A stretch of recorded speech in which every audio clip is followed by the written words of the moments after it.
Okay, guys, we are live. So for those listening at home, welcome to the Dungeon Musings YouTube channel. My name is Kevin Madison, and I'll be your friendly editor-in-chief today, because today we're carrying on, actually we're kicking off, I suppose, carrying on and kicking off a new series featuring the characters from our Guard campaign, the Guard that was played with Savage Worlds Super's companion, or Superpowers companion, and now we are going to be playing it with the classic superhero RPG Champions. The Hero System 6th edition version of that. And with me today are the stars of the Guard campaign. I'll go the order I've got you guys on the screen here. Why don't you tell us who you are and who you're playing? First up, we've got Will. Hi, I'm Will. I'm playing Cygnus, the Dark Star of the North. Very nice. Next up is John. Hey everyone, I am John, and I'm playing Warlock. He is a sorcerer, not so supreme. But he's working on it. Very nice. Very nice. And last but certainly not least is Jeffrey. Hey everybody, I'm Jeff, and I'm playing Mind Warp, and he is a psychic speedster. Very nice. So, guys, we left the last issue we had of our Savage Worlds version of the Guard. Saw you guys on the run because following some unfortunate footage related to a superhero or supervillain jailbreak. And you guys may remember you took refuge in the West Coast, and you guys had found some unusual tracks that I think you were looking to investigate near the cabin or whatever that you were hiding out at. You had made contact with a lawyer, but... Oh, Will, I'm getting that flashing thing from your camera once again. Give me a second. I'm gonna.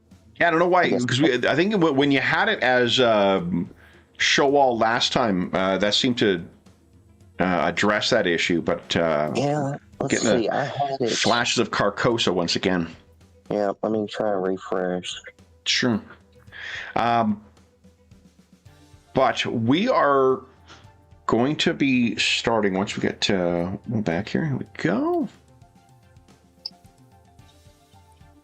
Zahavi and Carcosa. Oh, there you go. Got you back. Got it. Okay. So you're checking yourself out too. Yeah, I got to check myself. I changed it to... Which one's my pretty side? Let me see. Oh, they're both so pretty. Much less than anybody else. All right. So our issue of our new series, guys, will open with... Oh, sorry. I need to actually remind us, guys, what are your secret identities? Oh, yes. My character's name is Blaine Staunton. He is a pretty much a inheritor of a, perhaps inheritor in waiting of a kind of like richer, elite kind of, shoot. He's definitely got a wealthy backer that he's working with in order to, get access to that mansion and the library. So. About that. About that? Yeah, different, Yeah. Twas. Now it's, I think we'll figure that out as we play. So. Yeah. I do not have it on the Champions versions of the character sheets, at least the print versions I've got. You guys recall they were, let's see here, is it on your... Are you just asking what our names were? Basically? Yeah, secret identity. Yeah, Dr. Leonard Cooper.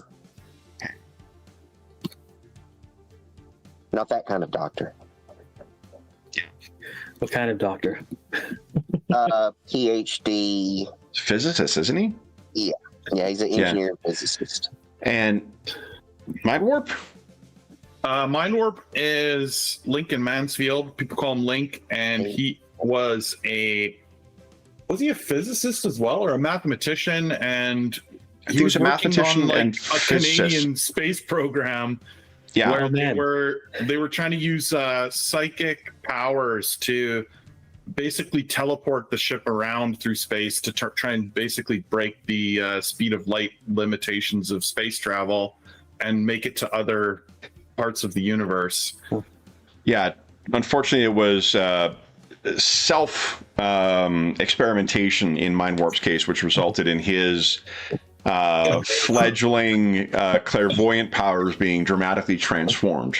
We have a trifecta of forces. We got an actual physicist, a psychic, and then somebody who uses sorcery. So it was like... All right. So then our scene opens, guys, in a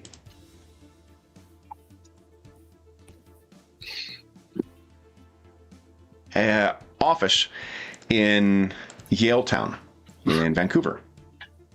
Yaletown is down near the waterfront, kind of at the core of downtown, at the edge of downtown.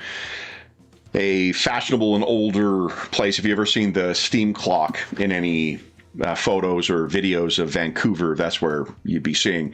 Any place that's supposed to be like Boston or whatnot in any CW film or show that's been made from like late 90s until the early 2010s.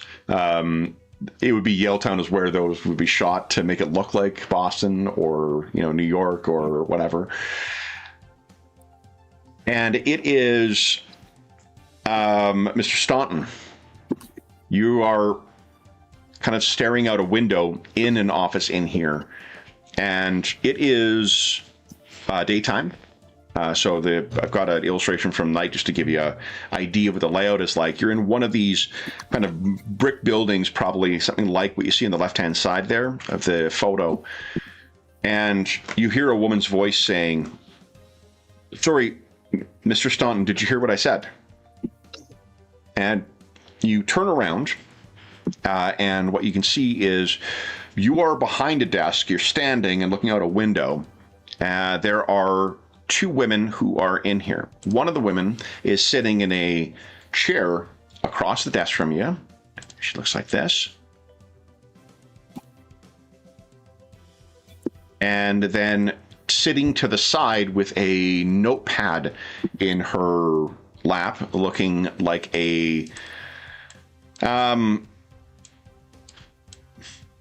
I'd say like a professional, perhaps like taking notes of the meeting, is another woman. I'll just refer to them by their names because you're going to learn them momentarily. Phoebe, who is sitting across the table, she is the one who seems to have asked you if you heard what she said. And she's looking at you with a kind of a bit of a confused look. Rachel, who is sitting to the side, is looking with a very annoyed look at you.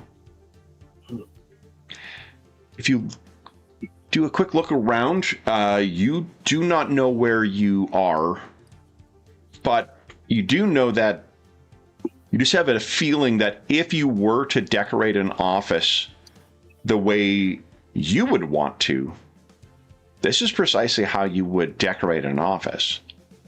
So looking around at what we see in this little office where you're meeting with these two women, what would we see?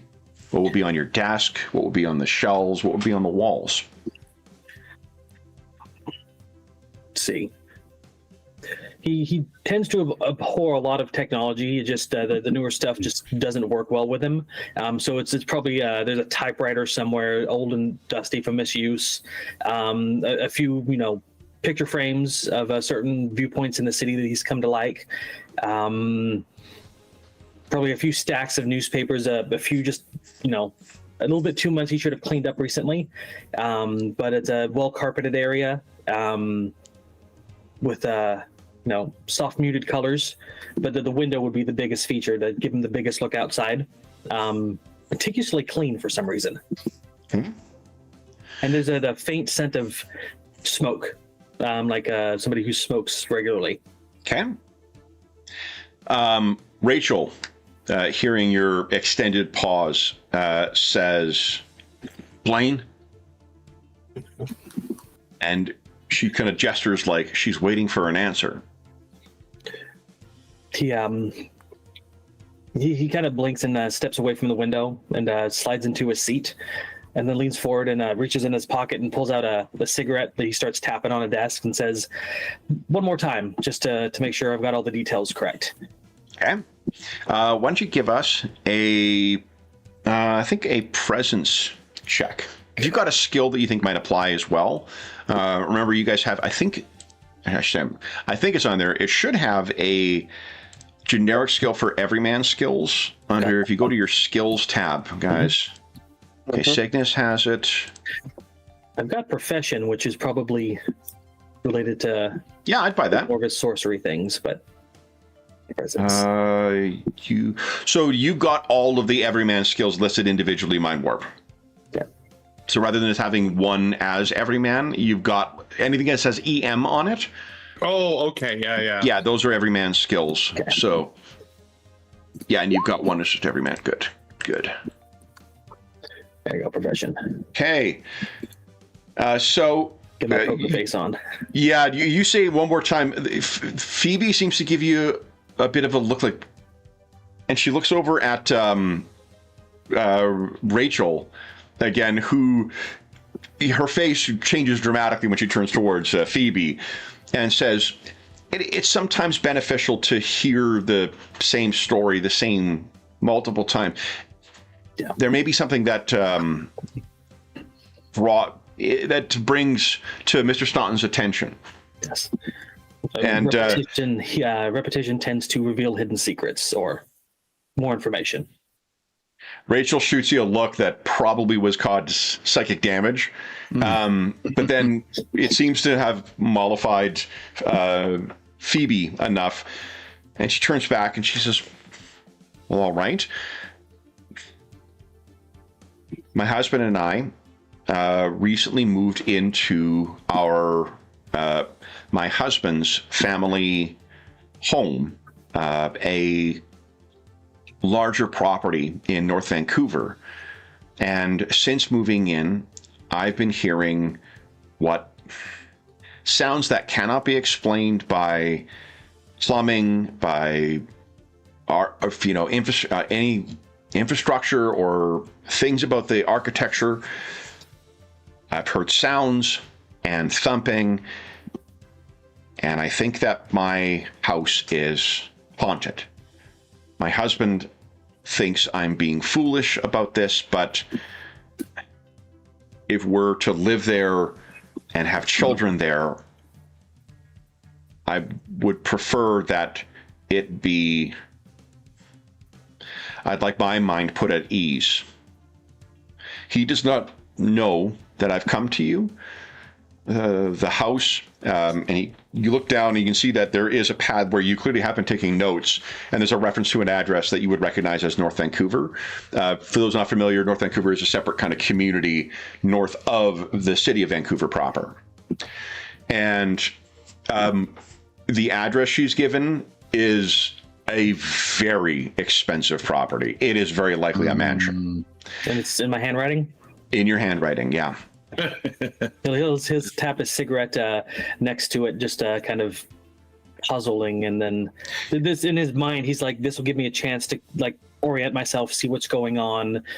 Yeah, you can see in your notes there, you've recorded that it was built in the 40s, acquired in the 60s, and there is two names that are down there: Harper and Sullivan Harper, a hyphenated name. I take it Rachel's face is like very, very familiar to him, even though he doesn't know why. Actually, not. No, okay. Yeah, that one you're not quite sure of. So the room itself, the reason it feels familiar is because you may not remember making the decisions and the choices that are here, but it's the choices you would have made. If that makes sense. It does. Okay. So he'll say, well, in his mind it'd be like, this is, me thinking like anybody that, has an issue, they try to research stuff first, like WebMD stuff, and they go to a professional. He'll say, so what have you tried to do, or what led you to finding me? she looks over at Rachel again, and Rachel again says, repetition is beneficial. And Phoebe, okay. Your firm, Yes. Jinx Research, came quite highly recommended. And out of character, he was fishing for, more information, like where am I, what is going on. Absolutely. Yeah. No, that totally tracks. She says, and Rachel says, and Mr. Staunton is Mr. Vance's most trusted associate on this. I assure you that Jinx Research has the highest priority. He has an unconventional way of approaching problems, but that is why we find him to be so terribly effective too. And again, like, you don't know her, but you can feel that it just galls her to have to say that. I can feel the emphasis of the word terrible as a hidden meaning to him of like, what the hell's going on with you? Yeah. So she says, okay, good. Then I've provided you other information. I can coordinate a time for you to view the property when my husband will not be around. I don't wish to worry him about this, and I do not wish to. It is a sore spot, but if I would rather deal with this on my own than have to convince him that this is necessary. If there's anything further you require, please don't hesitate to contact me. You have my contact information. Is there any further information you require, Mr. Staunton, or? I take it I don't know their names. Have they said their names out loud? Okay. I'm like, I'm sure we have what we have. We have everything we need now. Thank you for your time. And Rachel gets up and says, I'll show you out. So she walks her out, and then she kind of just, as she's coming back in to close your office, Rachel gives you a look of like, what's wrong with you? Closes the door behind, and we will leave you there for the time being. Great intro. There you go. Mind warp. Ah, yes. What you can see is nothing but clear and open sky. And you can hear the sound through your helmet of water lapping up against a shore. And I think that we've established that you can kind of hit the side and your thing comes up, right? Yeah, the sort of panel opens so that you can see out clearly. Yeah.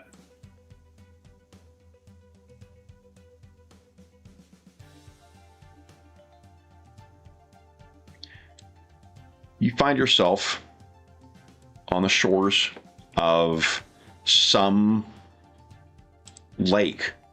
You're lying down. Yeah. And you're staring up at the sky. Now, give me a second here. I forgot to do one thing before. Because because we've changed universes and we've changed settings, it's worth noting how fast your character is in Champions as opposed to in Savage Worlds. Oh, right. Yeah. Those are quite different. But it's a pretty easy calculation. Give me a sec here. There you go.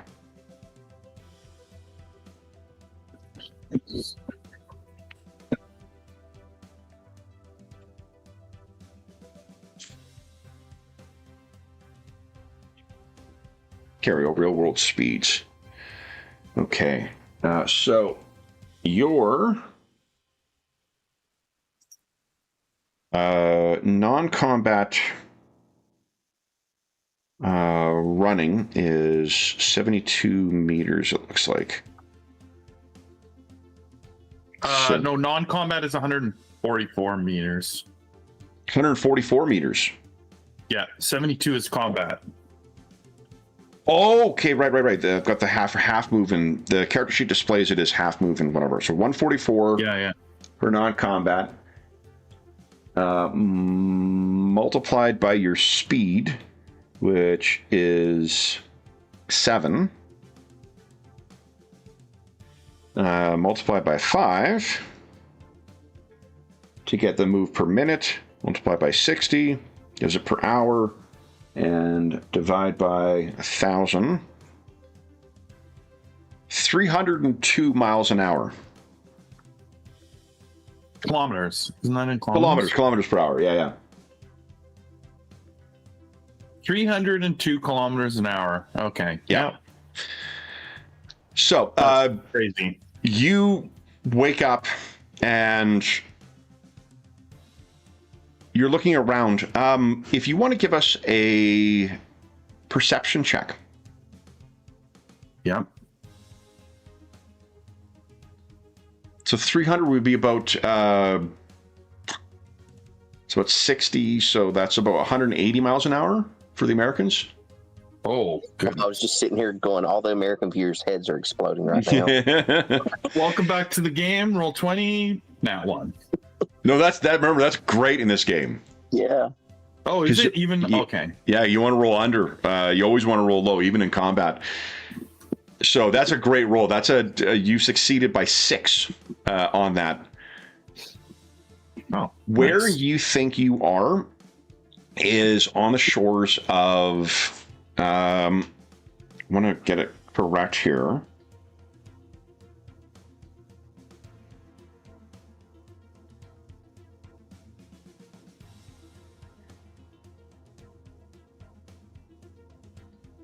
You are on the shores of Lake Winnipeg. Yes. Somewhere he's been before.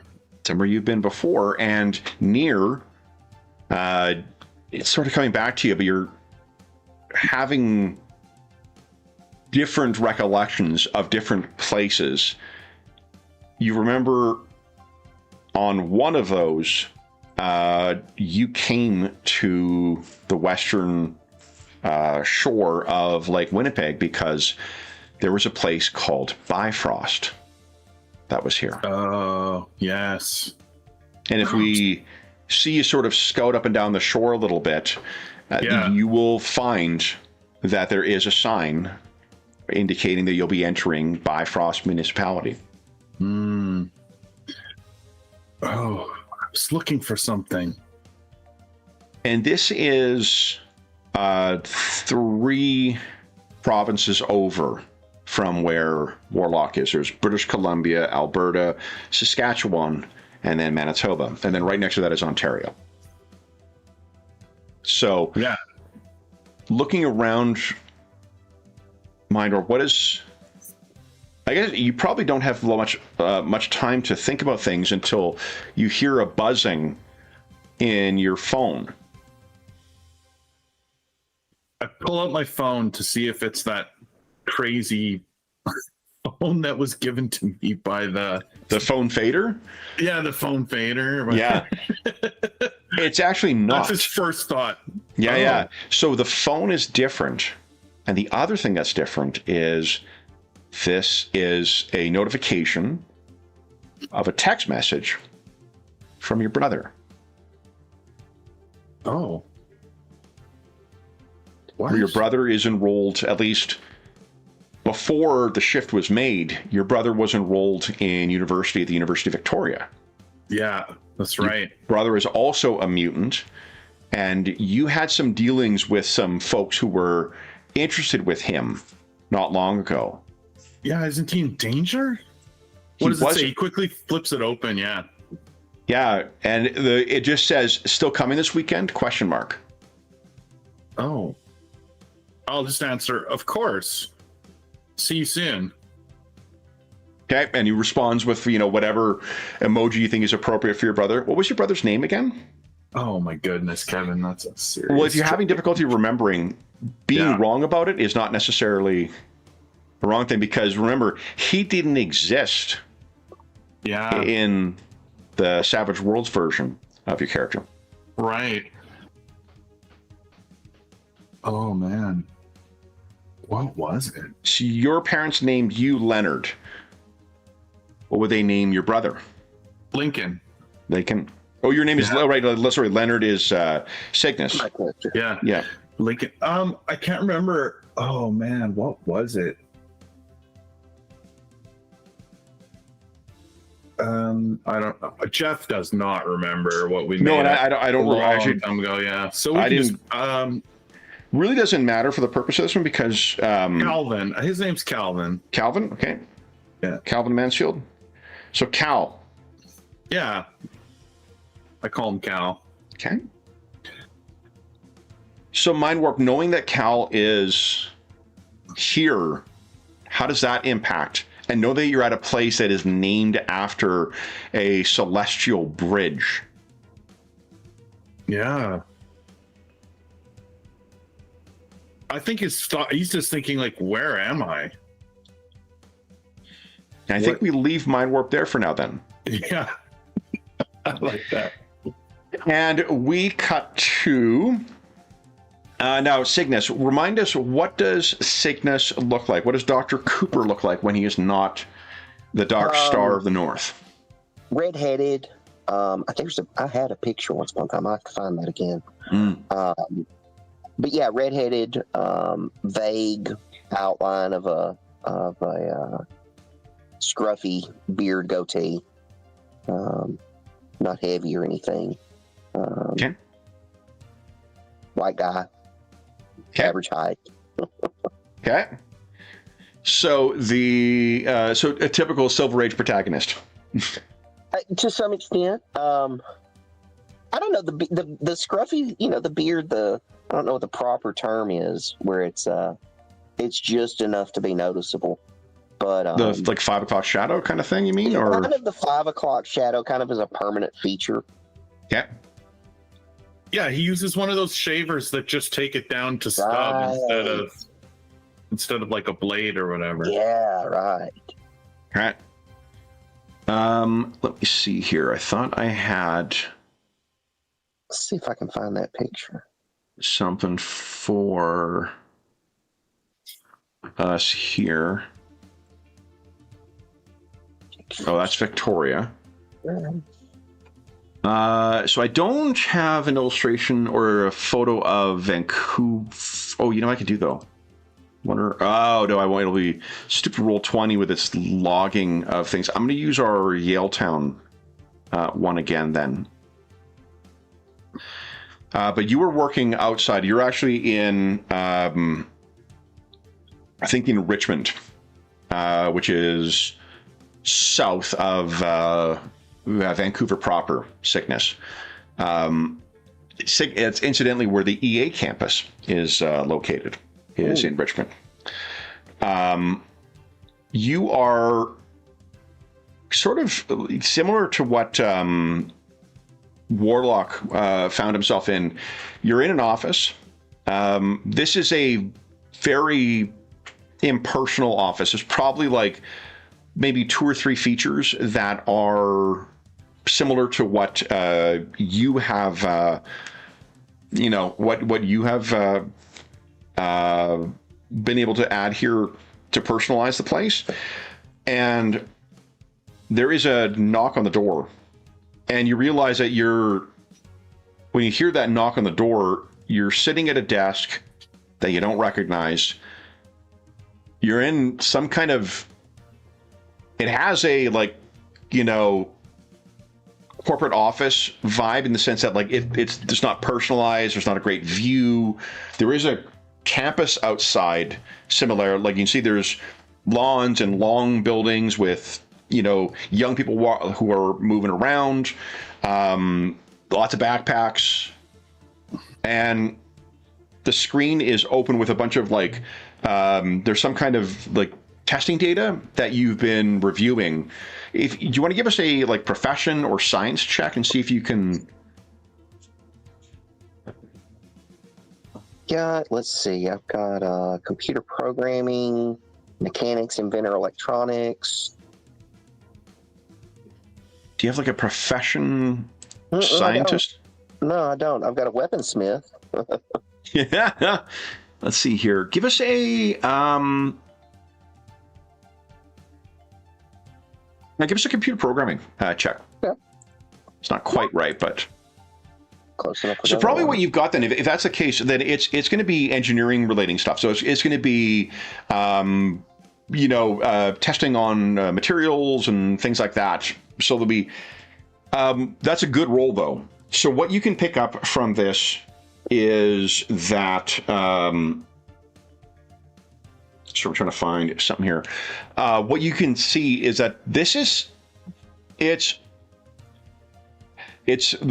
some kind of reading on testing that is being done on a component that must be part of some kind of overall generator or something similar. It's something to do with like testing the capacity of a component for some kind of exotic energy reactor. And you don't remember what this thing is, but there's enough stuff in here that vaguely relates to your research on fundamental forces or whatever that or gravitics, that your armor. And you look over, and what you can see as well in this side is that kind of, the like Bronze Age Iron Man, suit and a briefcase thing. Because this game does track things in a more tangible way, your powers are an obvious, inaccessible focus, which means you need to have access to it. And you just can tell you've got whatever you would pick as the cool logo for your briefcase containing your suit. That's precisely what is on there and sitting there. So you have your suit at hand. Huh. There's another agitated kind of knock on the door. Come in. So the door opens and a woman comes in. Just bear with me one moment here. I want to make sure I got this. Here we go.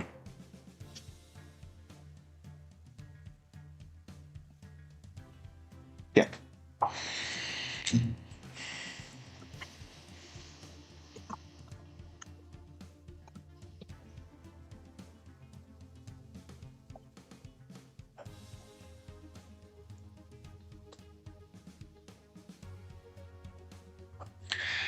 The door opens and a woman pokes her head in. Young, carrying a tablet and looking a little harried. And she says, Dr. Cooper, in a way that makes you think she's a little annoyed with you. I don't mean to play a David Eddings thing here and have every woman being a hectoring bitch. And in this game, I don't intend to carry that forward. These two just happen to be the outliers. She says, are you coming? Yeah, of course. Okay. She holds the door open as if to say, like, well, come on. Okay. After you. Follow me. So if you go along, she says, have you seen the results of the most recent testing? I was just going to get to that. Well, it's looking promising. I think with Dr. Bauer's assistance, we might see some real insight, some real benefits from this. Don't you agree? Yes, seems to be that way. Give us a presence check, please. Let's see. So that'll be on the main page. That's going to be on the core, right, Kevin? That's right. Yeah. And just, I should be able to click on it. Presence. There it is. I got it. Yeah, Took a second. Sorry about that. Ooh. Okay. So you say that, and she looks back. She says, I'm sorry, did you have something else on your mind? It's nothing to worry about. It's just some, just not feeling that well. Feel like maybe I'm getting a head cold of some sort, having a little problems. Oh, she kind of takes a step back from you. Well, I hope it's nothing. I'm sure I'll be fine. So she leads you down the corridor, and it leads you into sort of like a pretty banal-looking boardroom where there's a number of other people who are accompanied, and the people who are in here, they have the look of like either Silicon Valley, junior exec types, or not necessarily junior execs, but like what's the word I'm looking for here? Like developers. So there's a lot of people who are dressed in very casual clothes. This doesn't have despite the aesthetic of this place, the people working here seem to be a lot more casual. They had the look of, grad students or professors, young professors in any event. And they're all sort of talking to one another too. And what you can see is someone says, "Oh, they're here." And there's a older gentleman who must be in his like late 70s, maybe 80s, at the other end of the table, who seems to be talking to some people. And they say, "Oh, here they are, Dr. Bauer." And the old man kind of looks at the end, and they say, "Here they are. This is Dr. Tillman, who I believe you've met before, and Dr. Cooper. They are part of the Dark Star Initiative." And he says, "Oh!" And he gets up and makes his way over towards you. Dr. Tillman, who you now know is Olivia, she makes her way over and shakes his hand. She says, "I'm so glad to finally meet you, Dr. Bauer. I'm very pleased that we were able to coordinate this and that you were willing to lend your expertise to our project." And Dr. Bauer says, it's nothing, such an interesting project and such an opportunity. I do not get as many opportunities now as I much once have. And whatever he's referencing, Dr. Tillman seems to say, times are different now. This is Dr. Cooper. And he looks up and says, "I have read some of your work, sir. Very interesting." He is clean shaven. He's got spectacles that probably have not been replaced in about 20 years. He is dressed in that kind of like former professor in his aging years. So like there's a cardigan underneath his suit jacket, or a sweater or vest under his suit jacket. He has a vaguely German accent or Austrian accent of some kind. And he shakes your hand. He says, "I'm very excited to begin work on this. Indeed." Yes, I think it shows great promise. Finally glad to be able to get started. Well, this is quite nice to be welcomed, but to be truth, I would prefer, I look forward to our work together as well. And a door opens and someone brings in bags of food. So it looks like this is a welcome lunch of some kind for him. And they, Dr. Tillman would say, "We actually have a executive breakfast plan for tomorrow morning where we can review all of we can help come to we're hoping you can assist with some insight in the management of some of the energy flow that we are finding challenges." And he says, Of course. I have a great deal of experience with this. I look forward to discussing the same, but is that sushi?" And says, "Yes, it is." And I says, "Oh, good. I so love sushi." And he kind of goes over and begins sort of, being helping to unpack things and whatnot, and appears to be done talking to you right now. Dr. Tillman looks over at you and kind of gives a as everyone is sort of getting up and making their way down, you're able to sort of, stand aside with her. And she says, so you were the one who pushed for his involvement.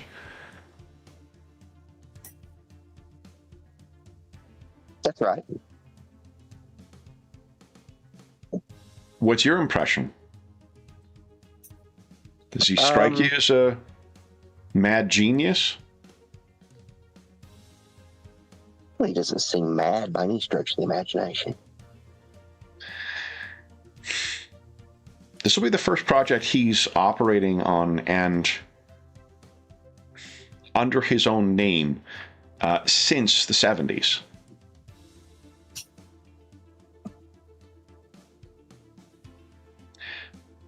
For us to justify the public relations problem of having the genius behind Project Sunburst, and the way she says genius makes you think that she bit into something she doesn't like. We're going to need to have extraordinary results. So I hope that your genius will be able to produce results, Lincoln. I'm sorry, Leonard. I think we'll leave you there, Cygnus. So let's check back on Warlock. So Warlock, you have had a couple minutes alone in your office. What are you doing? He's just trying to get his bearings. I mean, obviously he could recognize he's in Vancouver after just a few minutes of or a few moments of assessing everything. Yep. He's probably rifling around with the newspapers nearby, trying to flick through recent events and try to get an idea of where he is, what's been happening, and you can see on your desk there is a little business card holder, and it's got to be some cool design that I'm sure that your character would have approved of, but it has business cards in there that have your name and the business Jinx Research listed as well. And imagine he pulls out his wallet and checks to make sure that he's got one of those cards in there. He probably does, a few of them, and probably just, what is going on? He's going to mumble under his breath. And the door opens and someone walks in without kind of a knock, and then walk immediately in, and it's Rachel once again. His eyes will flick to her, just out of reflex, and then back to the card. And she says, what did you think? Well, aside from being generally lost to what, pause there and, if she's got a haunting, I should be able to take care of it without any undue issue. Be good to get my legs, stretch my legs and get some air. Get some air.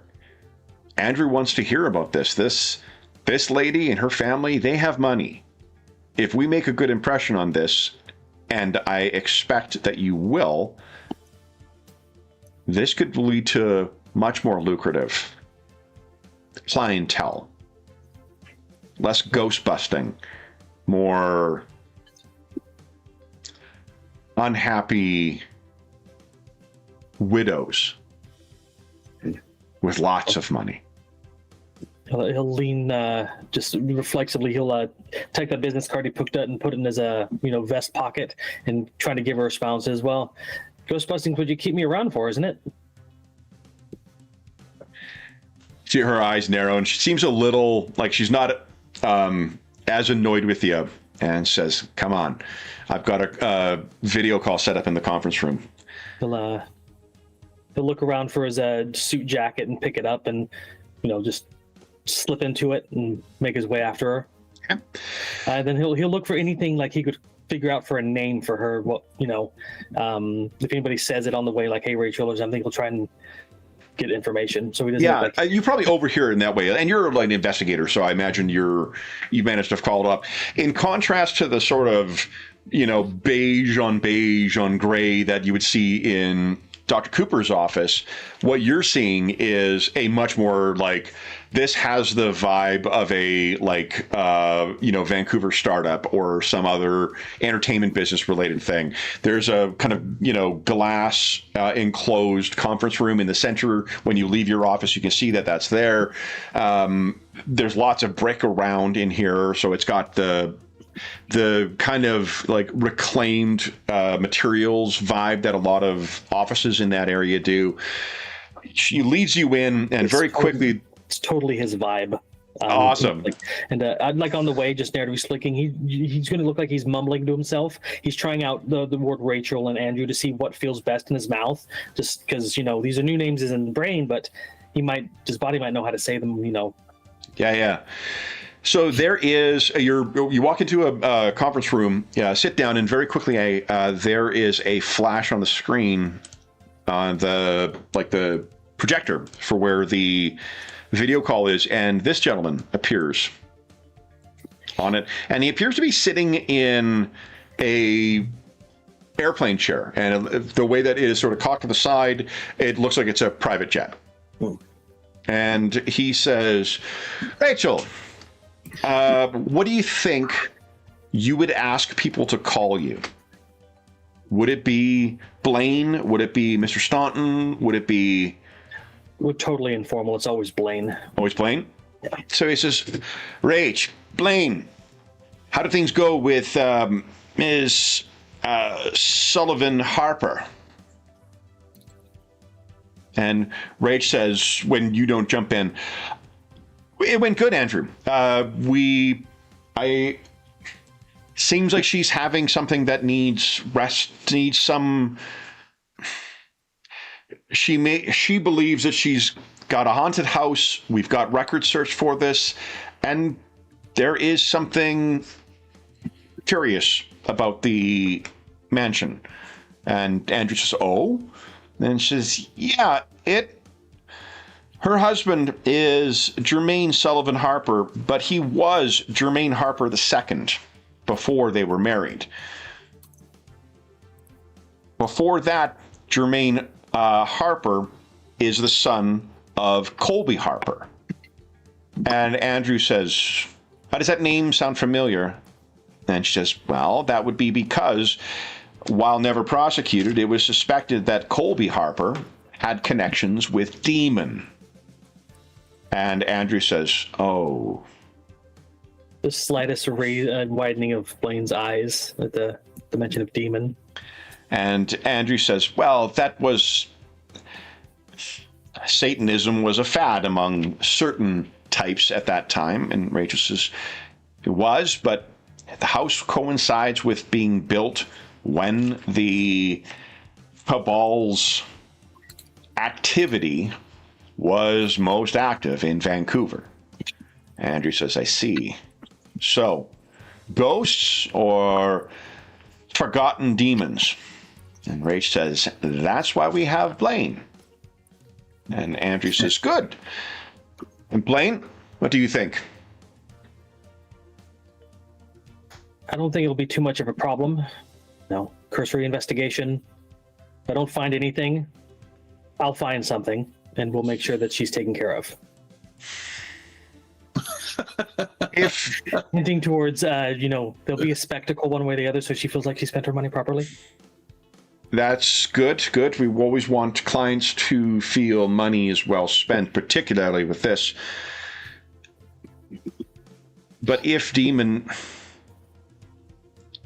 it does have an unfortunate generational quality to it. If his grandfather was a Morbane or otherwise related to Demon,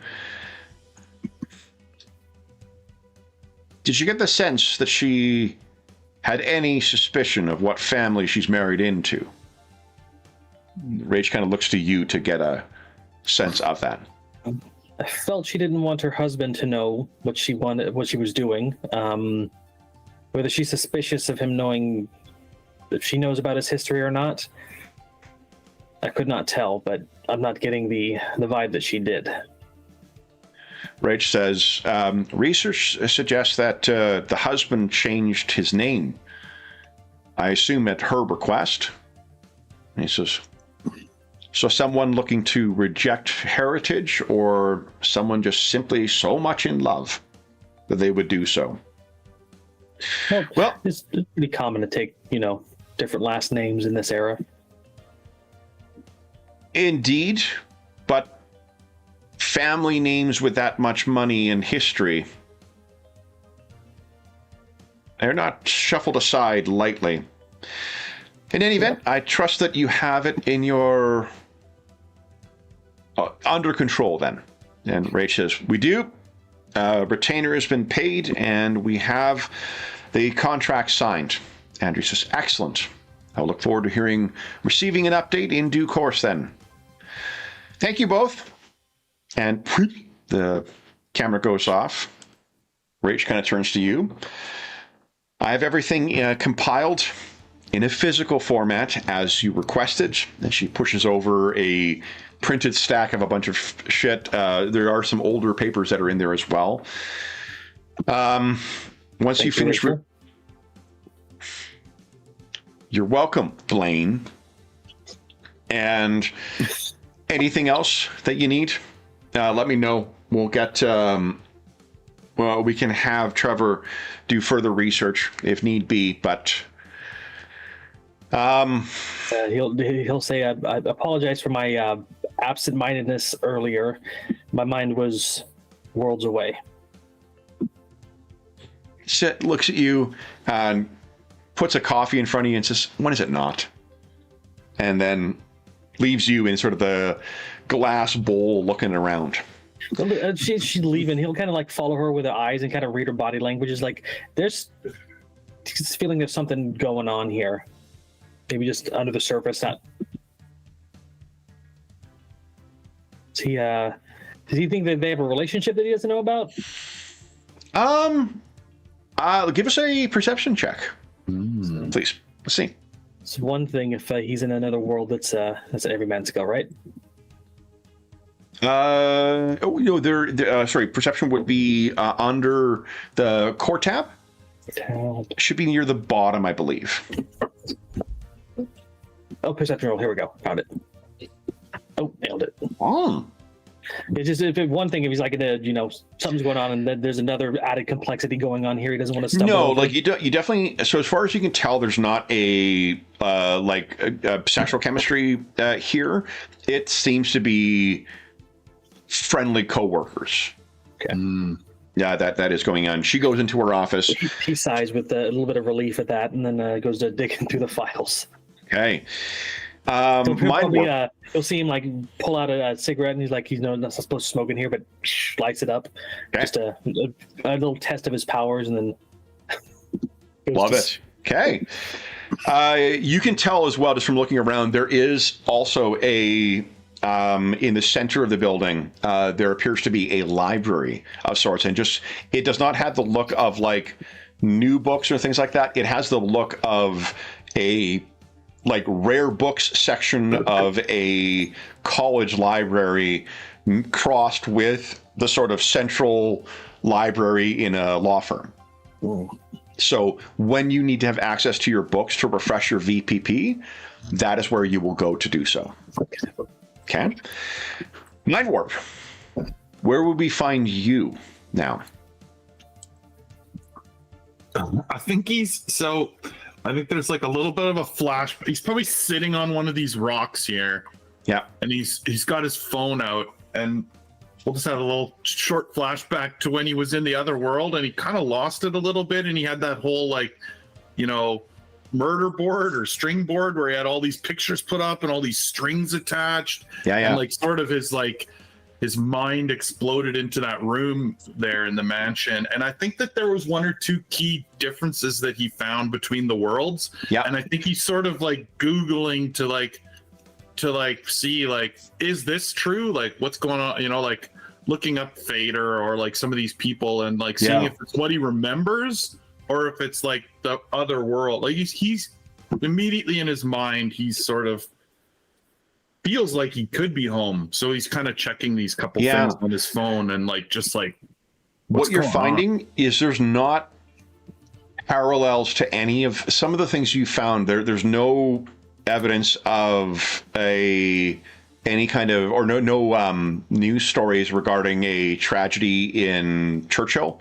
Yeah. There's no reference to anyone named I can't remember what his first name was, the Fader. Yeah. There's no foreign Fader, no, similar thing there.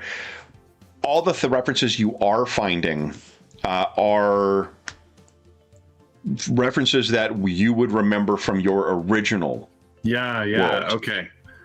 So if you do look up if you do sort of a quick name search as well, what you would find is there are, of your colleagues, you would find a search return for Warlock's secret identity, Blaine Staunton. Yeah. As a investigator with something called Jinx Research.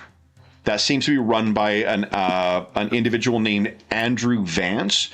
And it looks to be some kind of like unnatural, like unconventional investigations is the way they brand themselves. But it looks like if you were a layperson or a corporation or someone of means, and you needed to hire an investigator to do investigation to something that like a superhero might investigate, where in the sense that like it might be aliens or magic or whatever, but you're not a superhero and you don't know any superheroes, this is who you would hire. Right. So that's where he was. His face looks the same as you remember it from the other world in the website or on the website. Yeah, I think, is there a phone number there? There is a phone number. I think that Link would immediately dial the phone number to Jinx Research. Okay. So, Warlock, you're looking through your file material and whatnot, and you hear sort of a knock on the glass on one of the doors, and you look over, and it's someone who looks like they're dressed like with the headset they've got on. They look like they're dressed like a receptionist or an assistant of some kind, and they're holding up a phone, and you realize like when you came in here, you must have left your phone behind. Oh, I'll walk over to the door and crack it open. And she says, Mr. Staunton, your phone. There's someone on the other line. They say that, what did they say? I need to speak to Warlock immediately, or something, something like that. Like it's like. So after they're like, Warlock, yeah. do you think that this place would know you as Warlock as well? He's never been the kind of superhero that has like a, he doesn't differentiate between Warlock and Blaine Staunton. It's not like a super secret identity. It's just. So yes, someone's been asking for you as Warlock. Okay. Basically, most superheroes that he would know, he'd give Warlock as a reference and whatnot. So he'll thanks for that, and he'll take it. It's going to be one of those flip phones because he'll take it and says thank you, and he'll close the door and flip it open. Warlock, it's Mind Warp. Do you know me? I do. Did you suddenly find yourself in a place where it seems familiar, but nothing matches what you remember? Quite the opposite, friend. I did find myself somewhere strange, but instead everything is as I remember. Are we in your reality?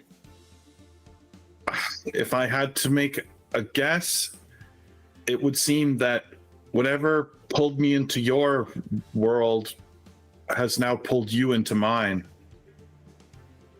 Ooh. Well, this is complicated. Yes. I have a job, Mind Warp.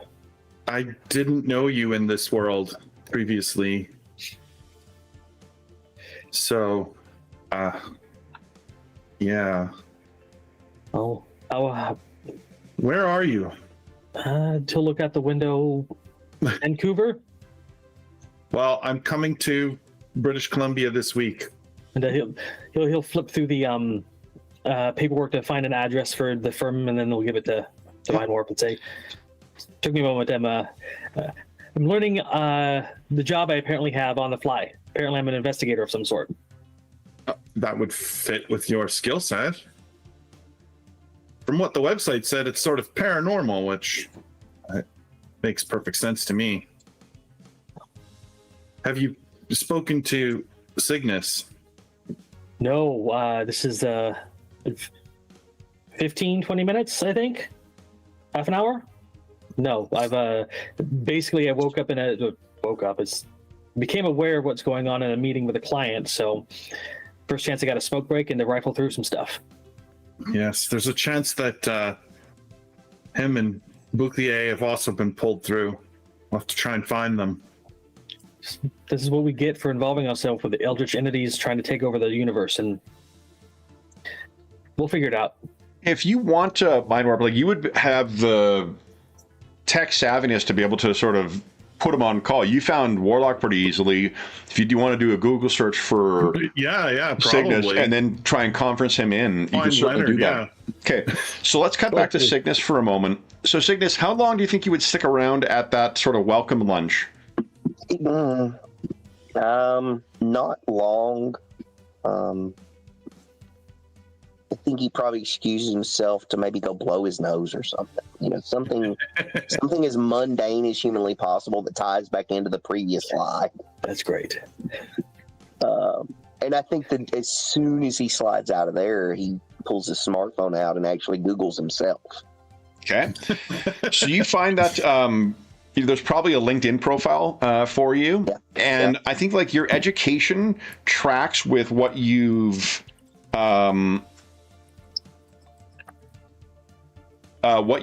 experienced before. And so whatever I think you were educated in the US, weren't you, for the backstory? Yes.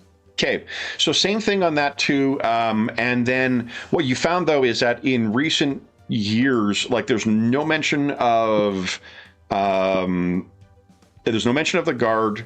There's no mention of like many of the same elements that would not have carried over. And you apparently have been one of the founders of the Dark Star Institute, which is described as an alternative energy research institute, like a research, not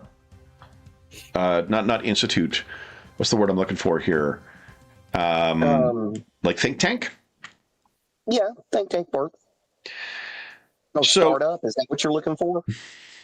Yeah, probably a startup would be the way to think of it now, because there is like a investment thing. And what you find as well is, so Project Starburst that was referenced, that does show up in one of the more recent news articles, because Project Starburst was a U.S. government project from, I want to say, the 60s that experimented on a bunch of people and resulted in several apparent supervillains developing powers, including at least one individual who is the way it's described is as a extraordinarily powerful energy manipulator. And the other person is someone who is referenced as a minion or a associate, I guess. I wouldn't say minion necessarily, of I would say minion, but an associate of someone named Dr. Destroyer. So like this guy's got a bit of it appears he has received a pardon, and his research that's just sort of seen as a 11th hour or like late stage opportunity for him to give back to renewable energy research, as opposed to the horrible human experimentation that he did. And do you think you would you step in the washroom or something like that to do this? I don't know. I mean, yeah, probably that's a pop in the stall and like, okay, who am I? Okay. And so how would you react to finding some of this shit out? He's confused for sure. And of course, that Dr. Destroyer doesn't track with his previous knowledge. You've never heard of anyone named Dr. Destroyer before? Yeah.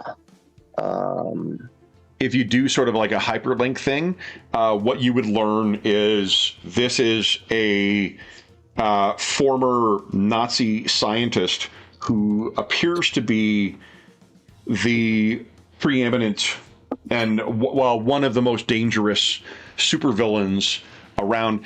It appears that he may have been responsible for the destruction of Chicago in this world. Holy crap. Yep. I'm a Cubs fan, damn it. Dr. Destroyer, incidentally. Yeah.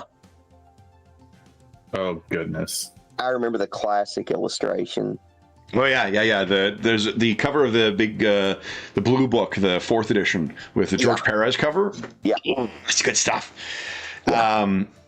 So yeah, and there will be illustrations. One of the cool things they've done in this version of the game is that all the previous versions of it are like iterations of these characters in the same world.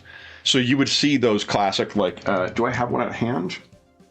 I'll have to share it on the next session, guys, to show you. But in any event, you're actually, what you see is someone wearing like these like light blue colored boots sort of has walked outside of the stall, and they're not knocking on the door, they're not testing the door, they're just standing there.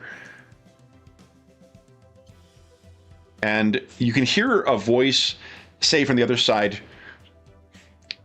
"Are you confused, Dr. Cooper?" Non-congested. That would be understandable. And there's sort of a weird, like, kind of Zorchin sound. And the boots disappear. Well, son of a bitch. Do I smell brimstone? You do not smell brimstone, but there is then a similar sound from the stall next to yours. And someone pokes their head over the stall and looks down at you. And they look. Sorry, I didn't load the image for this. That's like all right. that. Okay. And he says, "Digested.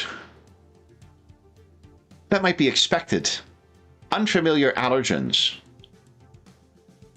And he rests his hands. He's clearly got to be standing on either this toilet or like something else. And he's still looking down at you. And he says, "You know, if I could smell the scent of another place on you, I wouldn't be the only one. I'd be careful. The machine might come looking." Who are you? You don't remember? Next time, Cygnus. And he calls you Cygnus this time. Yeah. I think you're expecting a call. And your phone starts vibrating in your hand. And like when you look at it and you look up, he's gone. Yeah. And the call is showing from someone named Lincoln Mansfield, who you would remember is Mind Warp's secret identity. Right. So I'm going to answer the phone. Link? You guys are on a 3-way conference now. Yeah. Yeah. Oh, good. You're here. What is going on? Oh, what isn't going on? You hear an odd beep, beep, beep as I'm trying to hit the button on the other end. Oh, I'm here too. So, Well, go ahead. we seem to have shifted dimensions. I'm assuming you're mildly confused. Oh, mild is on the nice side of it. Yes, of course. Well, Yeah, never hopped dimensions before, so this is all on you, Mind Warp. Yeah. I'm still not certain that it's my powers that have caused this, or one of yours, but Well, we've got gravitic manipulation, psychic energies, and sorceries, and then we're hunting some supernatural being. I'm sure there's a singularity event or something.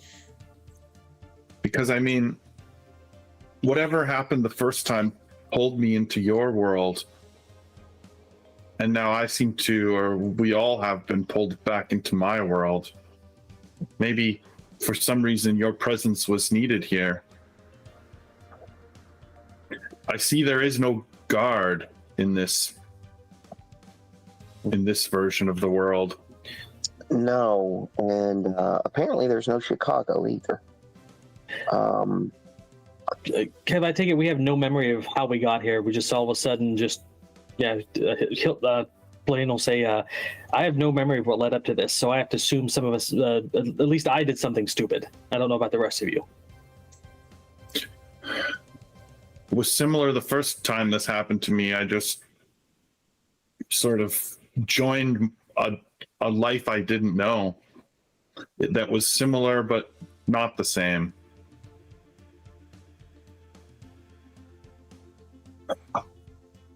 What was the name of the sorcerer?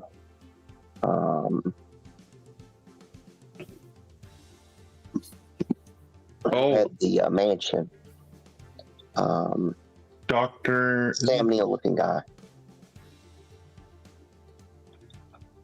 The mansion that we were frequently at for our base. Yeah. What was his name? He was my, I was apprentice to him at a certain point, so yeah, we were using his place. I forgot his name. Is he here? That is up here. It should be in the, what you call Yeah, I'm trying to find a handout. I've got, because I've used this particular one for so many. Oh, Dr. Caliburn. That's right. Yes. Yeah, Dr. Caliburn. That's what we're trying to think of.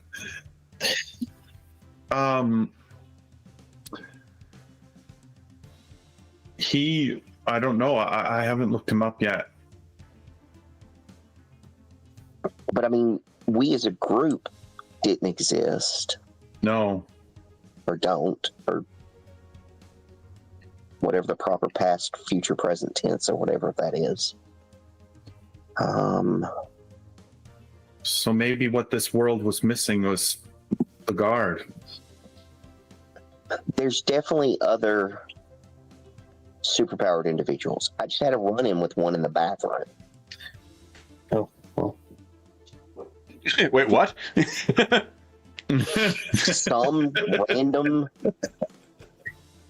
Some random teleporter who knew who I was.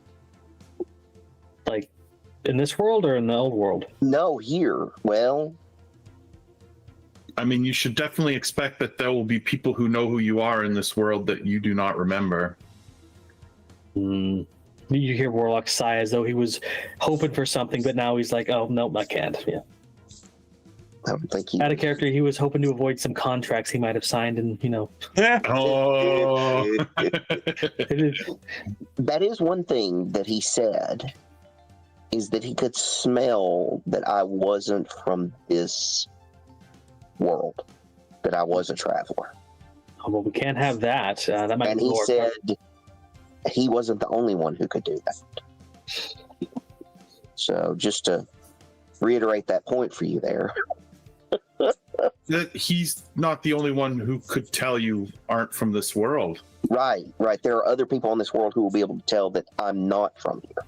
That's the sound of the phone dropping, hitting the floor, somebody going shit and picking it back up. Yeah. And then he's like, you hear scribbling a paper. I'm writing a note. Maybe I'll check into interdimensional masking spell. yeah, there you go. I've got a library here that I might be able to do.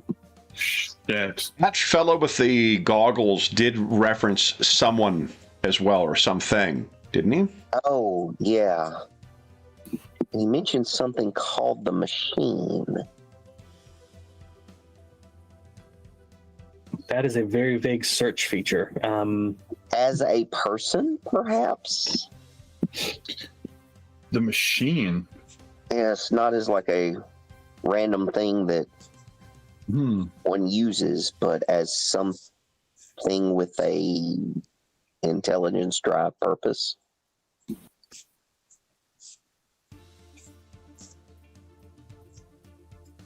Yeah, it's definitely a mystery. we need to get together and try and figure out what's going on. Well, I told Mindwarp moments before he called you that apparently I'm an investigator for Jinx Researches, and I came to in the middle of a meeting with a client, so I have a job. You guys want to meet me at this address, and we'll compare notes? Yeah, that sounds like a good idea. Yes. I'm sure Mindwarp can get here pretty quick. I don't know where you are, Cygnus. I'm in a van down by the river. No, wait. Richmond is you can take a SkyTrain and get to downtown in probably half hour. Oh, yeah. Yeah. I did remember you say Richmond. I know where that is geographically. So. Mm. Let me check when my flight is. Yeah, So your he flight. checks his phone because he's obviously got I'm trying to think what the distance is here. So Winnipeg to Vancouver.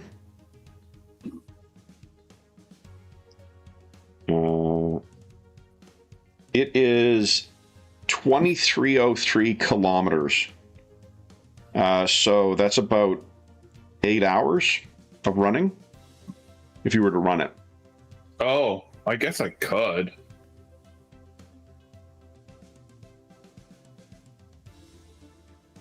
But I'm not sure we don't have to do it the job this day. I mean, it could be tomorrow or something. So, Right. is there was there a time limit, Kevin? I was given for doing the job. I mean, it's a job, and so you should be working on it. But it's one of those how frequently is how long is a piece of string? It's as long as it needs to be. Yeah. So, So I assume you're going to need a day to gather stuff and then go do the job. So yeah, and you could get a flight too, right? And there's no difficulty. You can zip down to Winnipeg, and your credit cards aren't expired or anything here. Right. speaking of Blaine Staunton was a notorious distruster of technology just because. So he probably has a file or a pad somewhere that has all of his passwords written down that he's been told repeatedly, you should really not have that so people can get into your stuff. It's actually a boomer. Yes, but you store it in an extra dimensional space, so it's okay. Yeah. He probably does. But he probably fishes it out and he's like, I hope my stuff is still here to check his bank account. Okay. Yeah, and you're fine. None of you are wealthy, but none of you are struggling. Right. So mechanically, the characters haven't been built to have the rich advantage, but also you're not suffering from things. So, barring none of you are going to be buying Lambos anytime soon, but you're not having to scrimp money together to go for dinner. Buying with my powers and my tendency to make bad deals. I'm sorry, I'll just borrow it. So Mindwarp, if you're going to make to get back a flight, I believe you're based out of Winnipeg. Yeah, I am. Okay. Yeah. So, well, I was assuming that I already had a flight booked if I was planning to go see my brother right away. Yeah. Yep. So, I that's what I was saying. I'll be there in a day or whatever it is. Okay. So, and then Cygnus Cygnus, Warlock, Miner, anything further you guys want to discuss on this call before you go your ways? I don't think so. I think that's the main thing. Well, we definitely gonna have to lay low. I mean, that's what he feels like. If this the machine thing, and then random superheroes know about us, and now he's paranoid. Oh, now you're paranoid. Yeah, I mean, it first started like, oh, new life, no new, old problems are gone, new problems await, and now it's like, oh, now I have new problems and old problems. Yes, isn't it lovely? I have to find out where I live. Yeah, that's what I've been thinking. I'm like, okay, where's my house? Yeah. You get Google Maps up and follow the breadcrumbs. Out of here, you're like, Rachel, where's my billing address? So I think you probably live close, you live somewhere adjacent to Yaletown, which means you've got money, but it'll be like a condo or something like that. Yeah, that's totally his vibe too. So Cygnus, what about you? Do you think you live near the campus in Richmond, or do you think you live in Vancouver proper, or one of the suburbs outside of downtown. Let's see, what kind of character is he? If you want to live near the University of British Columbia is in sort of the western edge of town, there's some really lovely older neighborhoods that are right near there. So if you want to picture a kind of, college adjacent thing, that would be... Okay. Yeah, that sounds right. So I'm trying to remember what they were called. When I lived in Vancouver, I lived in a very sketchy area in East Van. Almost always. Well, depending. If it's an urban campus, there's always a sketchy area. No. Like, this was mine. I didn't live near campus. There are some, like the neighborhoods are immediately outside of the campus lands and the endowment lands, because there's like these massive forest shit that is around the area near UBC. Outside of that is the some really beautiful neighborhoods, and then you keep going east, is where you get to where I lived, which is very sketchy. I had a friend who she lived about 4 blocks away from me, and while she was moving out, her car got robbed. So, For us, it was like part of it was the historic district, but then right past that was the sketchy, dangerous. Yep. And then the university was right on the other side. So but the so if you want to live, then that means you're going to be commuting to relatively not far away from where Warlock would be living. Then Victoria obviously is some distance from Vancouver, so if you want to like adjust your flight to fly out early, Mind Warp, you could be out say tomorrow morning. Yeah, I think that's what he would do. I mean, like you said, we're not like loaded, so he would probably do the slightly less expensive thing of rearranging his flight. Okay. So then anything else? Go ahead, John or Jeff. I was just gonna say, like, running across the country is fine, but I mean, can you imagine what that would feel like? It's probably exhausting. So. Running for 8 hours and then also carrying your shit with you as well. Yeah, exactly. Yeah, it's not fun. It's not like I have a room set up for teleportation anywhere, so it's or if I even know if I have something like that now. So you do not in Jinx research. Yeah, at least. I figured like I'm gonna have to set up a new teleport lab. It's gonna take about a month. So then, what? How do you guys leave the call with each other? So. I imagine with the Warlock, he's going to say, "Okay, I'm going to get this stuff together." And he's scrambling to get stuff, and then his phone drops, and his end just clips off. Okay. That just leaves doctors Cooper and Mansfield. Well, try not to get in any trouble. We'll see you tomorrow.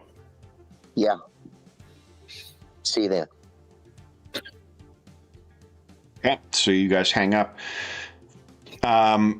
As soon as you hang up, you can hear that teleportation sound once again, Cygnus, and there is that same fella looking down at you. Yeah. Why did I, Mr. Mixelplex? Because that's all I can think of.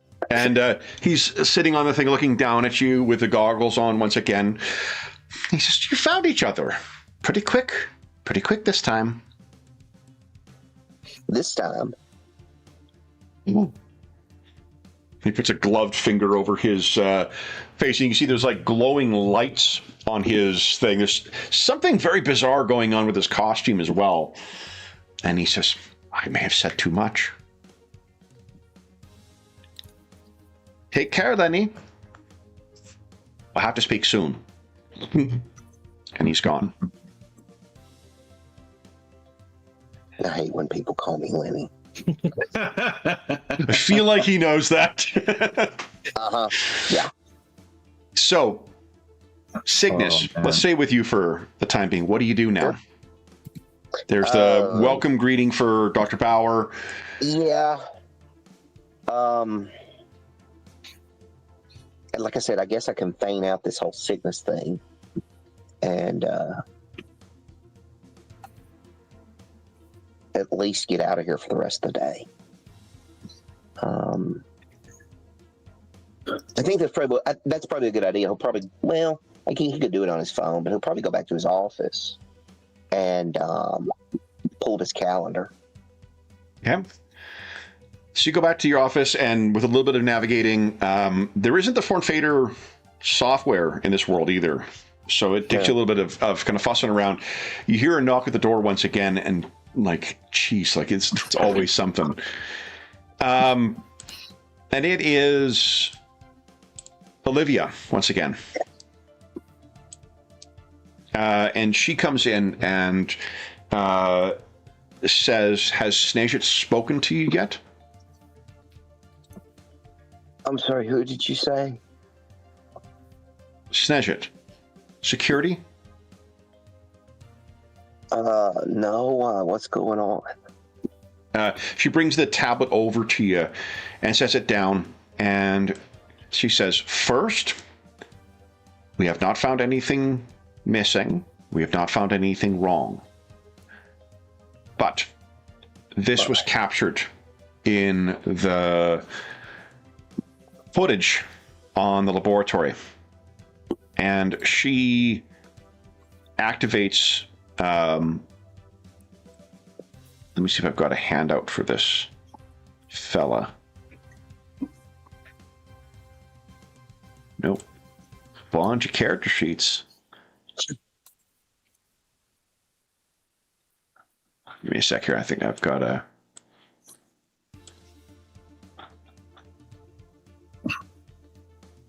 illustration for this. Oh, actually, no, that's not his name.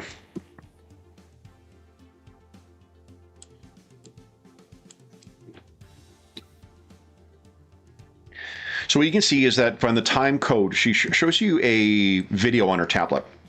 And the video is clearly like, it's that kind of like, 4-quadrant thing where there's security cameras active in different areas and there's a time code going.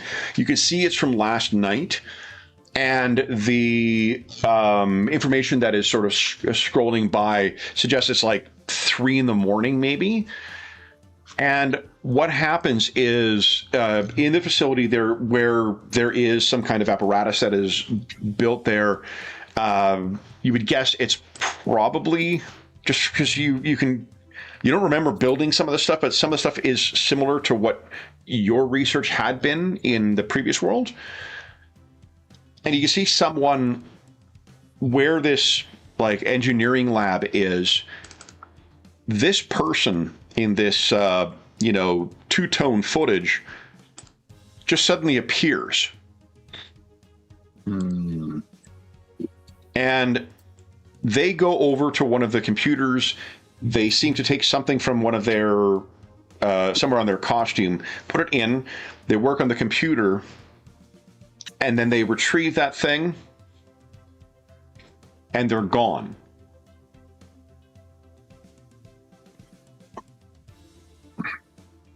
We had an intruder last night.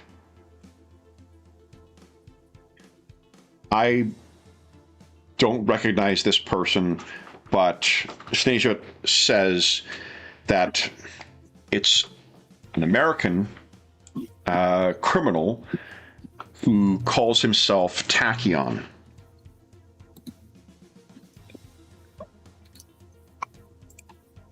It's a good name. Is that all we know? We know that his primary superpowers are teleportation, and he's also extraordinarily strong. And he not only has the ability to teleport himself, he can teleport others and objects. Given his name, I would guess there's some element of gravitic or subatomic particle manipulation involved in his power. Well, if it's tachyons, then it's time.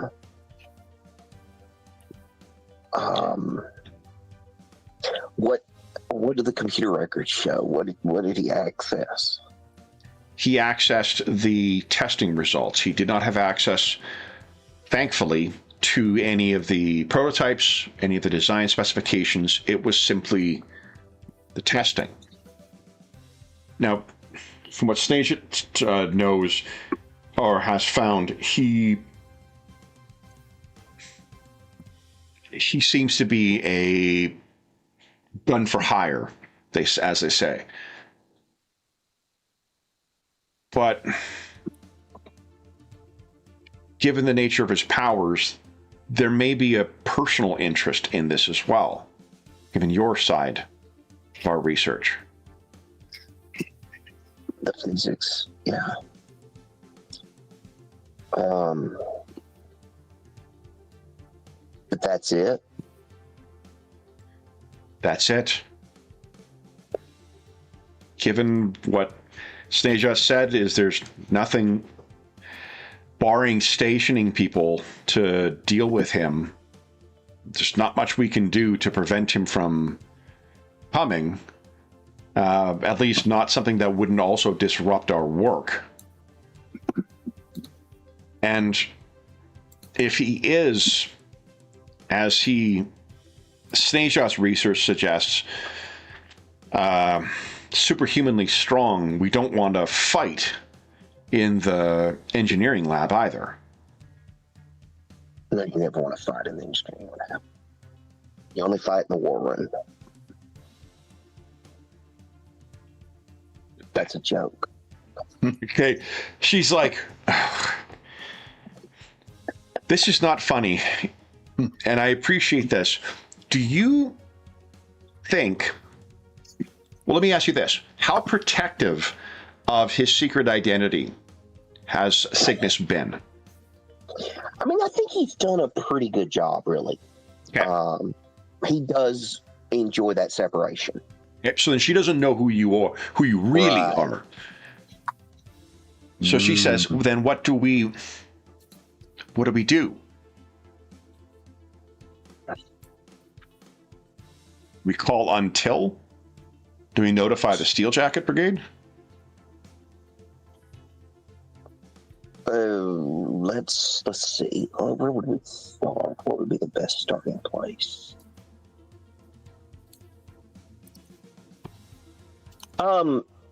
Is any of this tied up in government contracts, Kevin? There's probably some government funding, Canadian government funding that's involved with your institute. Yeah. We probably need to contact somebody with that level. Because I'm like a local cop, local police is going to be like, well, they technically broke in theoretically, but what did they actually take?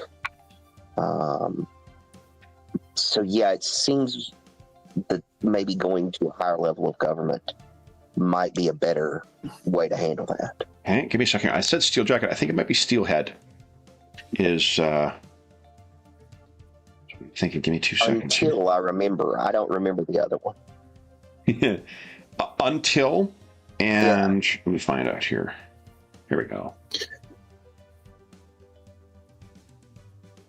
Or Steelhead Division. Okay. Steelhead Division is that you will be able to find out momentarily. Steelhead Division is a kind of a superpower response sub organization within the RCMP. Oh, okay, RCMP. Okay. Yeah. RCMP is our federal police, as well as they're sometimes contracted for municipalities and things like that. Most cities in Canada have their own police force, but smaller municipalities sometimes contract out to the RCMP or to the OPP, the Ontario Provincial Police. Yep. But the RCMP is our federal. I'm going to reconnect. It looks like my camera. Oh, sure. Yeah, your camera's flashing a little bit. I just happened to notice it. Okay. Well. Okay, it's still spinning on my end. As if it doesn't know what's going on. You're in Carcosa. Yeah, I know. And I lose all you guys too. So when you are considering that, if you say that's what we should do is follow up with Steelhead Division, Yeah. then she'll say, and kind of leave that to you. No, you know what's going on. You've seen it. I feel terrible. Oh, are I'm you? going to go home for the day. Okay. Should we reschedule the breakfast with Dr. Bauer? Yeah, that's probably best. Okay. Why don't I meet with him just to get him working, and then we can reschedule something with the three of us later. Right. You bring him up to speed, but yeah, I've got to go rest. And she's taking further steps away from you. I hope you feel better, Leonard. Let us know if you need anything. I appreciate it. Thank you so much. Okay. So she'll leave you, and for a moment you may be thinking like, "Where's that goggled motherfucker?" Yeah, He doesn't show up again. So let's cut then back to Mind Warp.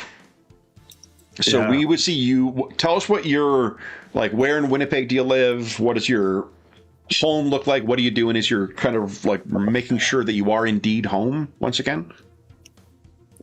Yeah, I think he lives somewhere by the river in, an apartment or a condo somewhere, upper levels to get a nice view of the city. Like near downtown, you mean? Yeah, like in the village or actual downtown? Actual downtown, closer to the actual downtown. Yep. And I think it's like probably one of these places that's like pretty sparse. Like clearly he has not had time to properly get everything, the kitchen's only got half the utensils that it needs, and he's got a couch and a love seat, but they are like not properly even set up in the room yet. His TV is, instead of hanging on the wall, is like sitting on top of the box it came out of, leaning against the wall. He's not here a lot. Yeah. And I think that like he, the space is always a mess. And when you can move really fast, you don't worry about like putting things in the right place because you can search so quickly that you'll find it. So he's kind of a little bit unorganized that way. That's not his normal life, like his working life, but his house is just sort of ends up that way. Okay. And when you're looking for things in a hurry, you're moving everything you touch. And so you get back, and what do you do with your time before your flight tomorrow? I think he's probably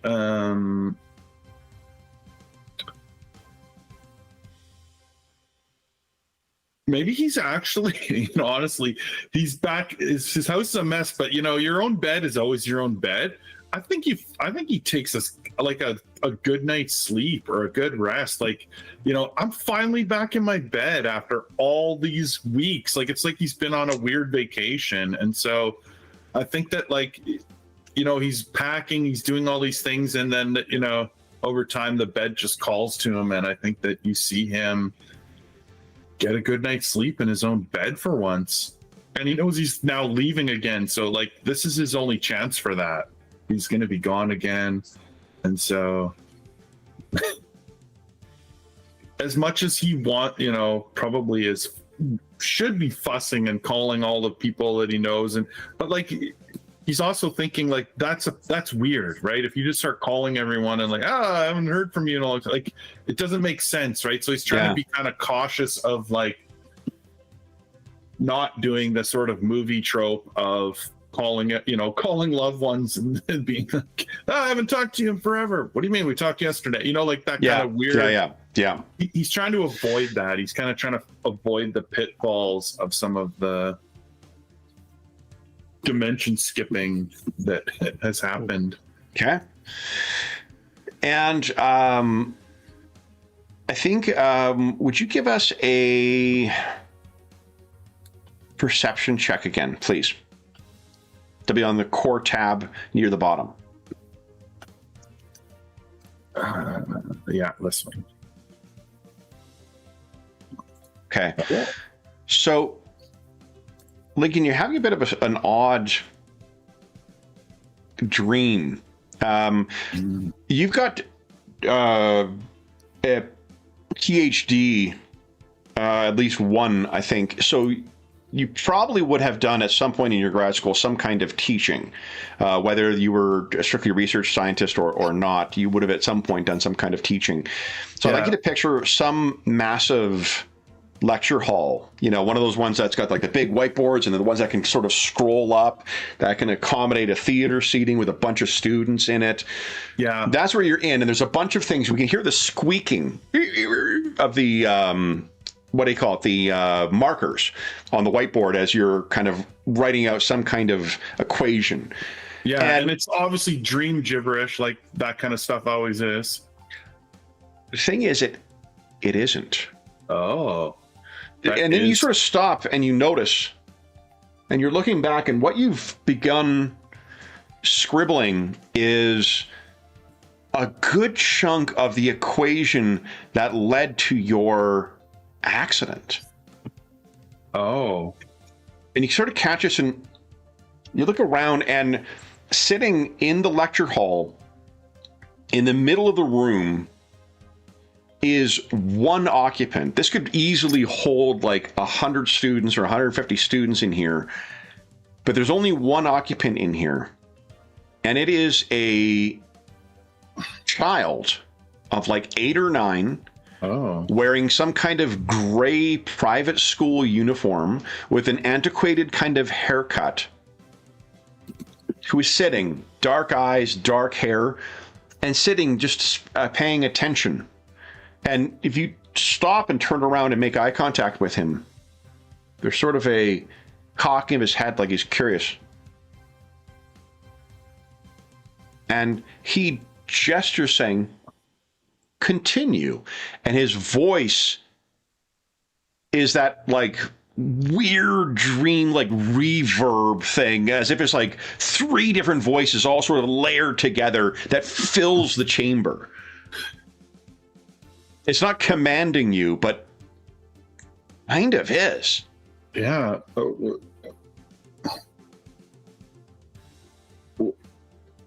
are you? He looks a little surprised. He looks up at the board. "We will continue this another time," he says. And you rolled well enough. There's definitely a Spanish accent there. Not like Spanish language. I mean, Spain Spanish. Right. And he says, "We'll continue this another time." And you wake up in bed. Ugh.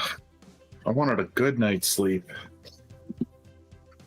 So you seem like he's probably shaken by this because, being a superhero or whatever you want to call it, he's sort of like, he knows what like magical dream invasion or psychic dream invasion, that sort of thing would feel like. Like, clearly that didn't feel like just a dream, right? It's like, no. And I'll tell you, like with a roll that good, like you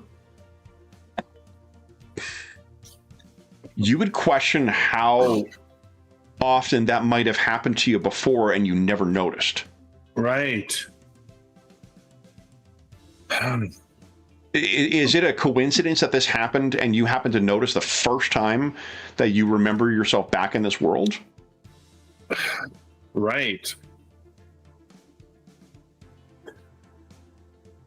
So what you roll that good, you can definitely remember the uniform that this little fellow was wearing, and you certainly won't forget his Spanish accent. Right. Maybe I can find who this is. But not now. I got a plane to catch. Yeah, you got a flight early tomorrow morning. And you see him going through the chaos again, trying to pack his bag. Okay. Gonna pack early then. So then let's end where we began with Warlock. So Warlock, I'm assuming it's evening. You've left the office. Yaletown's always kind of busy, even on a weeknight. What is your sort of? I guess you don't know what your routine is, but what are you going to do? You know, you're about the to. first thing he would do it. So his apartment is kind of like the same aesthetic as the office. You know, instead of like wallpaper, whatnot, and most inside it's just a brick. Like he likes that look. Yeah. He's moving around, checking where everything is carefully because everything's where he would put it normally. Well, I'm asking. So we're not back to your apartment yet. What would be your routine? Do you think? Are you just going to walk directly to where your apartment is? Are you going to catch a cab or an Uber or something, or a bus, or?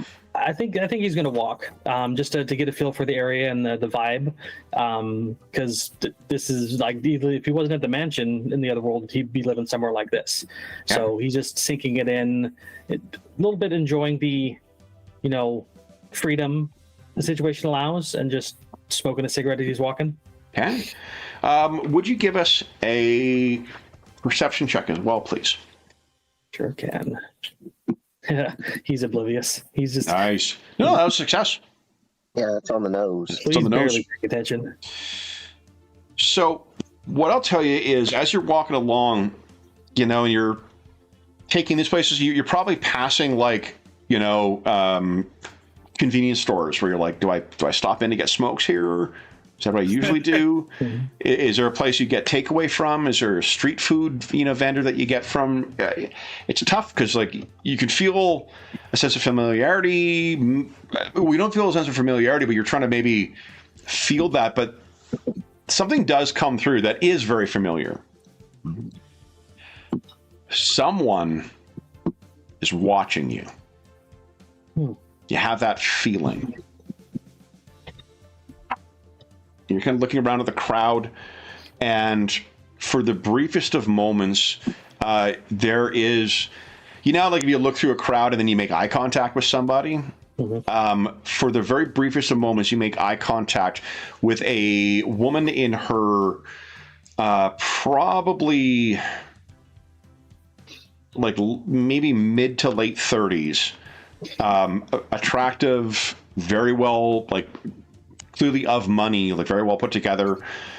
She makes eye contact with you, and there is you need not make a roll for it, because the look of contempt she has for you when you make eye contact with her is palpable from, half block down. And then sort of someone passes in front of her and she's gone. Flick the end of his cigarette and then do a cross over himself with, Catholic roots, just ward off the evil, and wonder who the hell that was. Then, with you making your way, you were going to tell us what your apartment looks like. What do we see as you get yourself settled? I imagine he's like on the third floor of some kind of apartment building, not the top, but somewhere up just above the average. The main way he usually gets it, he goes up the fire escape, but he wants to learn the building, so he goes up the main way. And the door, brick facade, the door paint's peeling. It does look like somebody's well kept here, but he goes to open the door, and it's locked. Of course, he's got to fumble for his keys. And then when he gets it open, he's got to shoulder it in because the door frame's a little bit tilted and bumped in. But the moment he steps inside and closes the door, all appearances of shoddiness are gone. The bricks are well kept, everything's organized and clean, and he's running his fingers along the doorway to find runes that he would have put into the door, just light up, and he's just checking the defenses, getting the vibe for the place. It is warded fairly well, just to keep noise from neighbors out. Yep, I buy that. Okay, so he's got to focus in here. Tomorrow morning, the three of you have a meeting. Cygnus and Warlock, are you meeting Mind Warp at the airport, or are you guys going to be meeting at one of your offices? Is it going to be at yours, Warlock? Because that's what I think you had mentioned. Let's meet him at the airport, when he gets in. Oh, okay. Vancouver Airport is actually pretty far. I think there's a way of getting downtown now. It's actually not far off from Cygnus's, or Richmond is closer to the airport than what downtown would be. Mm-hmm. So if you guys wanted to like come back to the campus at some point, Cygnus, that would be a place you could meet. But I think the main reason Warlock's doing that is he wants to get out and explore more because new area, new information, and doesn't want to just be holed up in one spot. Yeah, so maybe with your flip phone, you text that to Cygnus, like meet Mind Warp at the airport, ? Yeah. Cygnus, you're good with that? Yeah, that sounds doable. Okay. Then, guys, that will bring us to the end of issue 1. Nice.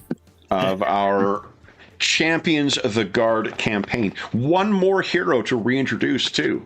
Robert wasn't able to join us today because he's got a baseball thing with his son. But that brings us to the end of our first session, guys. Many questions opened and many problems to address, but we'll have to see what those are in 2 weeks' time. So for those listening at home, thank you so much for joining us for our return to this Canada's premier super team, the Guard. And with our new set of rules using champions. As is always the case, if you have any comments, questions, or concerns regarding the session, the campaign, or the game we're using, please don't hesitate to leave a comment in the comment section down below, and I'll endeavor to reply in a timely fashion. There's also a link down below to the Dungeon Musings Discord server, where we have channels dedicated to champions for sure. I don't know if we've got a Guard channel, do we? I don't think. Do we? We do for the players, I think. Yeah, for the players, I don't know if there's a channel, but we've got, if you're curious about what these character sheets look like, I have shared copies of the Champions versions of our heroes over there, so you're welcome to check that out. There's also a link. We also have channels for most of the other games and campaigns we run on the channel. There's other things like Find a Group, GM discussion, virtual tabletop chat. There's a terrific, helpful, knowledgeable, and friendly community over there, and you're more than welcome to join us. There's also a link down below to our friends at Noble Knight Games. Now, our discount code actually expired yesterday, so I do need a new discount code, which I will be requesting this weekend. But Noble Knight Games is the preeminent unionized retailer of hard-to-find and out-of-print RPGs in North America. Not only do they have an incredible selection of new role-playing games, board games, and card games, they have an unmatched selection of hard-to-find and out-of-print RPGs. If they don't have something in stock you're looking for, you can put it on a want list, and they'll send you an email when it comes in, and we'll have a discount code for you soon that you can find in the description of any of our future videos. This is November 1st, 2025.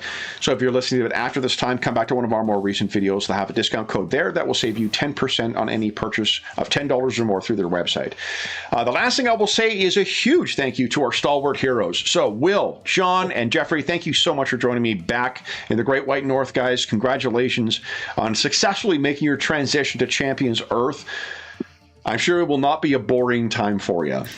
So we'll be back in 2 weeks' time. But until then, we hope that we gave you a few hours to take your mind off the troubles of our world and think about the troubles that our stalwart superheroes are encountering as they're trying to reacquaint themselves with this strange new world. And until we see you again, stay safe, stay healthy, and happy gaming.